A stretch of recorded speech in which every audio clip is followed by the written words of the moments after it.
Dulan sa 200 ka mga kawani sa usa ka kompanya sa Mactan Export Processing Zone sa dakbayan sa Lapu-Lapu ang miduso silang reklamo sa National Labor Relations Commission kon NLRC Region 7 may tungod kini sa pag-layoff kanila sulod sa 5 ka buwan tungod kay mihinay kuno ang operasyon.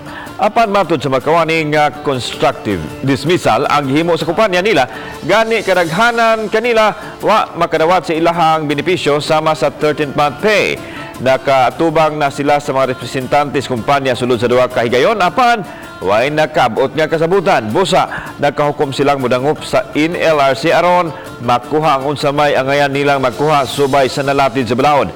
Sagad sa mga na-layoff mga regular employees, wa pa kakuha og habig ang tagduma sa kumpanyang gireklamo. Gusto nila, mura lagway na hitabo nila kay moingon ang mga uban na mangundang ra lagi na sila kay di na sila kagwanta mangita ra lagi nagtrabaho. Kami nga di mi mangitag trabaho kay di naman mi madawat. Para nako sir tiguang nako di na biya ko madawat 100% di na jud ko madawat. Tiguang na biya ko.